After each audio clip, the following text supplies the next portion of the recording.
artigo do Alexandre Garcia que eu assino embaixo. O que ele mostra nesse artigo? O que ele argumenta? E é uma percepção que eu tenho em diversos momentos, principalmente quando a gente tem, numa mesma frase, judiciário e algum ator político ou pautas políticas, ideológicas.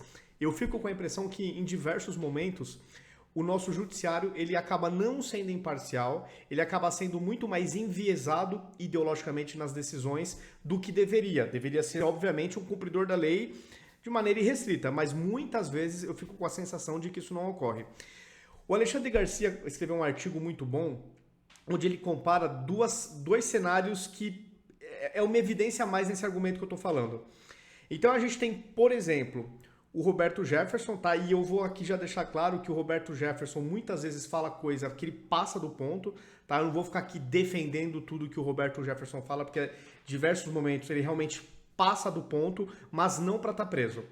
E aí a comparação é com o MST. Então o que acontece? Bom, o Roberto Jefferson, vocês sabem, ele já está preso. Esses dias ele acabou saindo porque teve um problema de saúde. E tão logo ele melhorou, o Alexandre de Moraes determinou que ele voltasse à prisão por uma questão de ordem pública, que era necessário para garantir a ordem pública.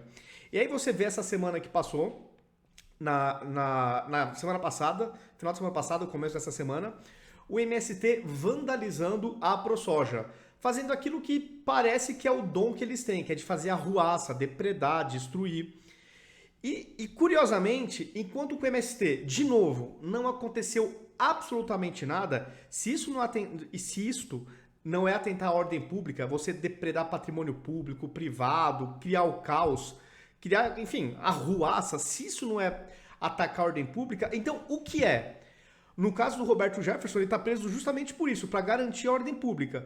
Só que, tá, eu não sou advogado, não sou especialista, mas pelo que eu leio nas redes sociais, de advogados falando sobre o assunto, uma coisa é você agir e outra coisa é você falar algo, mas não tomar ação nenhuma. Então, o Roberto Jefferson fala as besteiras dele, só que fica no nível da fala, não vira uma ação. O MST pouco fala e vai para ação, que ação muitas vezes criminosas, né? Depredação, afrontar a polícia, invadir propriedades, etc. Mas aí com eles que partem para ação, não acontece absolutamente nada. E é isso que ele fala aqui nesse artigo. Eu vou repercutir um artigo curtinho, mas é interessante. Então ele começa assim com o título: Vandalismo na AproSoja. Um bando de arruaceiros do MST e da Via Campesina atacou o escritório da Associação dos Produtores de Soja, né, a AproSoja, em Brasília, nesta quinta-feira, dia 14, que é alugado. Vandalizaram, quebraram, jogaram pedra, quebraram vidro, pintaram parede e fizeram miséria. E assustaram muito a única pessoa que estava lá dentro na hora, uma senhora zeladora que se trancou no banheiro com o celular para tentar pedir ajuda. Foi uma coisa terrível. Por outro lado, o ex-deputado Roberto Jefferson voltou à prisão por ordem do ministro do STF, Alexandre de Moraes.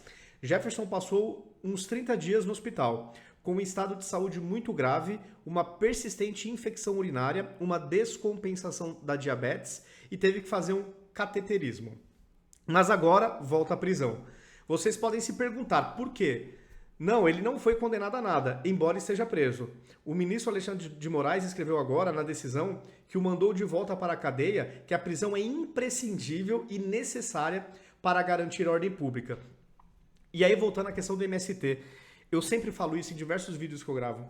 Em 2014, o MST ameaçou, eles estavam ao redor do prédio físico do STF, estava ocorrendo uma sessão no pleno do STF, eles ameaçaram invadir a corte durante a sessão teve que ser cancelada, né, dado ao cenário crítico, né? Se eles invadem lá, eles podem fazer alguma coisa contra ministros. Aí eu te pergunto, vocês acham que aconteceu alguma coisa? O líder foi preso? Algum arruaceiro, algum invasor foi preso? Ou, né, tentativa de invasão, alguém lá que tentaram invadir o STF, alguém foi preso? Não aconteceu absolutamente nada. O que teve, aí sim é o que mais acontece quando alguém da esquerda comete atos muito suspeitos, é ter uma notinha de repúdio. Então teve uma notinha de repúdio, mas ninguém foi preso, não deu em nada. A nota de repúdio e nada é a mesma coisa, ninguém foi punido. Quando em 2000, se eu não me engano, em 2016, quando a Carmen Lúcia era presidente da corte, O MST foi lá e vandalizou o apartamento onde ela mora, lá em BH. Jogou aquele balde de tinta vermelho, fez aquela palhaçada toda que vocês também devem se lembrar. O que aconteceu? Alguém foi preso? Não, não aconteceu absolutamente nada. Apenas uma notinha de repúdio. Agora, se alguém da direita, principalmente quando envolve político, não age, mas fala uma besteira, só falou, não agiu, só falou. Cadeia na hora. Então, esses são os exemplos, uns dos, né, poucos exemplos que a gente está dando aqui, inclusive aqui no artigo do Alexandre, e que você vê que muitas vezes parece que não é uma decisão puramente técnica. Tem muita ideologização, me parece. Então, seguindo aqui no último parágrafo do artigo do Alexandre Garcia. Aí eu fico pensando, será que foi Jefferson que chefiou esse ataque à ProSoja ontem de manhã, né? Porque isso sim foi um ataque à ordem pública. Eu só vi o ex-deputado fazer declarações verbais. Não vi nenhum ato dele contra a ordem pública. Qualquer jurista sabe distinguir uma coisa da outra. Quero registrar isso porque são fatos que vão agredindo a cada um de nós, brasileiros, na nossa liberdade, na nossa necessidade, no nosso direito de democracia. Eu acho que é mais ou menos isso, pessoal. Eu também fico com essa sensação. Um peso, duas medidas. A justiça não deveria ter os olhos, uma venda nos olhos, significando aí a independência, não, a imparcialidade, ou seja, sinalizando que processos não devem ter capa. É isso que significa a venda nos olhos. Você não vê o réu, você julga de acordo com a lei. Só que muitas vezes, principalmente nos dias de hoje, de alta polarização política, né, a sociedade bem dividida, muitas vezes eu fico com a sensação de que as decisões em dado momento têm muito mais uma pauta ideológica do que de fato o rigor da lei. Ou uma outra leitura, o rigor da lei é aplicado para um espectro ideológico e passa-se o pano para o outro. Então eu fico com essa sensação e isso é péssimo, né? Os cidadãos terem essa percepção do judiciário é a pior coisa que pode ter no judiciário. Porque a venda nos olhos é o símbolo máximo deles. Então, enfim. Pessoal, comentem, né, o que vocês acharam aí do artigo do Alexandre Garcia, do meu ponto de vista, se concordam ou não e por quê. Se gostaram do vídeo, compartilhem, me sigam nas redes sociais, ativem as notificações e até o próximo vídeo.